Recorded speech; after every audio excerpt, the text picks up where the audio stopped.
Selamat datang di Rumah dan Ceritanya. Jangan lupa subscribe dan selamat menonton kisahku kali ini. Enjoy!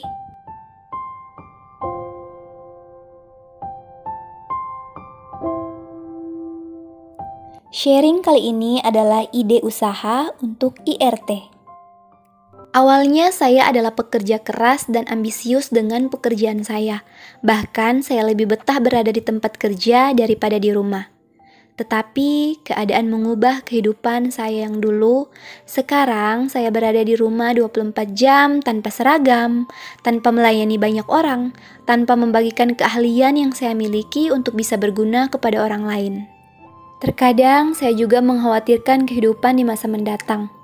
Apakah saya akan baik-baik saja nanti? Apakah hidup saya di masa depan akan terus bergantung kepada suami? Saya punya keluarga, orang tua. Sebagai wanita, saya harus memiliki pegangan sendiri untuk bisa merasa aman. Bukan berarti saya tidak percaya kepada suami, tetapi agar saya terus bisa berguna dan memiliki penghasilan untuk diriku sendiri. Selain itu, saya juga bisa membantu sedikit meringankan kekhawatiran kecil yang mungkin diam-diam suamiku sedang pikirkan. Dan ini adalah beberapa ide usaha di rumah yang cocok buat ibu rumah tangga. Beberapa usaha ini sudah pernah saya lakukan dan memiliki untung yang lumayan, serta tidak memerlukan banyak waktu dan tenaga untuk menjalani usaha ini secara kecil-kecilan. Yang pertama, menjalankan dagangan yang ada di majalah. Jadi untuk usaha ini hanya menjual produk lewat majalah yang sudah disediakan oleh perusahaan tanpa harus ada barang. Jadi pelanggan bayar dulu dan barang dikirim.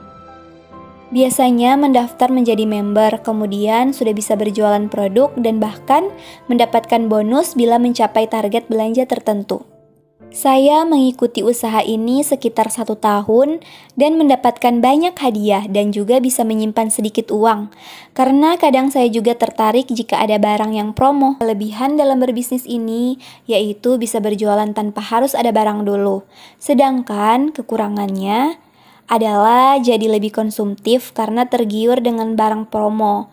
Dan sebagai penjual juga harus memiliki barang tersebut sebagai bukti bahwa saya juga menggunakannya sehingga pelanggan lebih yakin dengan produk yang saya jual.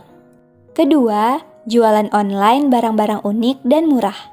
Sekarang ada banyak tempat belanja online seperti Shopee, Tokopedia, dan lain-lain yang menjual berbagai macam barang unik dengan harga murah. Beberapa hal yang harus diperhatikan untuk membeli barang unik agar bisa laris dan dengan untung yang lumayan, yaitu 1. Carilah barang untuk anak-anak. Karena pasti orang tua akan lebih boros untuk kebutuhan anak mereka dan barang anak-anak kebanyakan lucu-lucu. 2. Selain barang anak-anak, kita bisa menjual barang apapun yang sedang tren saat itu atau sedang dicari banyak orang seperti jilbab terbaru, hiasan rumah kekinian, dan lain-lain. 3. Carilah barang kecil dan ringan. Karena memesan barang lewat online, tentu kita harus membayar biaya ongkos kirim. Nah, misalnya ongkos kirimnya 50.000, harga barangnya 10.000. Untuk kapasitas sekilonya muat 10 barang. Jadi dengan total 150.000 akan datang 10 barang. Nah, kalau dibagi maka harga modalnya untuk per barang itu 15.000. Saya bisa menjual dengan harga 20.000 bahkan sampai 25.000. Bagaimana dengan yang tidak punya modal? Dulu saya juga awalnya berjualan tanpa modal.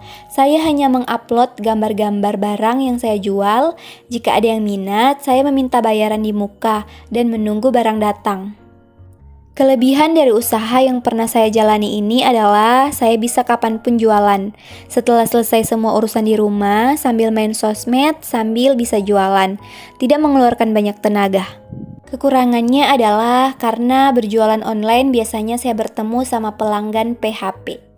Dan juga kadang pengiriman menjadi lambat datang karena ada kendala di perjalanan. Terus jika kondisi barang tidak sesuai sama foto, maka biasa ada yang protes. Ketiga, jualan parfum. Parfum menjadi kebutuhan setiap orang untuk ke kantor, ke pesta, bahkan ada yang suka pakai parfum walau di rumah saja. Saya dulu pernah berjualan parfum yang bisa dicampur sendiri. Jika satu aroma dicampur dengan aroma lain, maka akan jadi aroma khas yang lebih enak. Kelebihan berjualan ini adalah kita bisa mendapat untung yang lumayan. Kekurangannya adalah di daerah saya jualan saat itu tidak setiap hari ada pembeli, hanya di hari-hari tertentu seperti hari raya, hari pesta, dan hari libur. Keempat, jualan makanan dan minuman. Saya pernah berjualan puding, es buah, salad sayur, berbagai macam kue, bahkan abon ikan. Tentu sebelum menjualnya, saya harus belajar dulu cara membuatnya. Untuk teman-teman yang memiliki keahlian masak-memasak, bisa mencoba ide satu ini. Beberapa rahasia dari saya agar jualan teman-teman itu laris dan dipercaya. 1. Jangan mengubah resep demi mencari banyak keuntungan. Jika harga bahan naik, teman-teman harus jujur kepada pelanggan untuk menaikkan harga jualnya. 2. Selalu berikan informasi sebelum makanan siap untuk dijual, misalnya sehari sebelumnya. 3. Selalu berikan yang terbaik. Selalu terima tentang kritik dan saran dari pembeli agar memperbaiki dari segi rasa, kemasan, pengiriman, tempat, dan lain-lain. Adapun kelebihan dari usaha ini adalah kita bisa berpenghasilan setiap hari. Kekurangannya adalah kita harus punya banyak tenaga karena mengerjakannya sendiri di awal merintis usaha. Tapi jika teman-teman memiliki modal lebih untuk membayar pegawai, maka tidak akan terlalu lelah. Kelima, cari uang lewat sosial media. Pasti kalau soal ini sudah banyak bukti yang memperlihatkan ibu-ibu rumah tangga menjadi makin sukses dan berpenghasilan melalui sosial media. Mengupload video, mendapatkan penghasilan dari hasil karya digitalnya tersebut.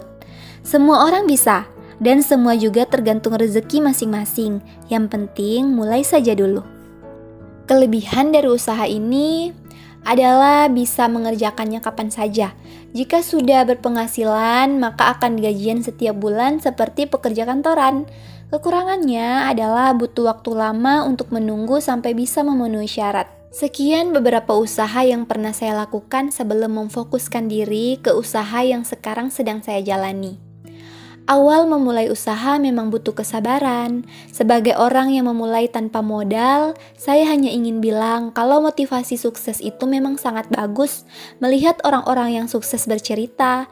Tapi harus teman-teman tahu, jika kita memulai dengan angka 0, maka tidak mungkin kita langsung melompat ke angka 100. Membangun usaha seperti menaiki tangga, dari bawah. Setiap tangga yang kita naiki adalah hasil yang kita peroleh. Jika suatu hari kita harus turun tangga, maka tidak apa-apa. Kita bisa naik lagi besok. Jadi, sukses itu memang ada, tapi tidak langsung dalam semalam. Harus capek dulu, harus usaha yang kuat, kerja keras. Buat teman-teman yang sedang mencari penghasilan tambahan di rumah, semangat ya. Jika kita berniat yang tulus untuk bisa sukses, terus berdoa dan berpikir positif, maka insya Allah semua akan berjalan sesuai dengan apa yang kita pikirkan. Semoga teman-teman mendapatkan hal baik dari video kali ini. Sampai jumpa di video selanjutnya.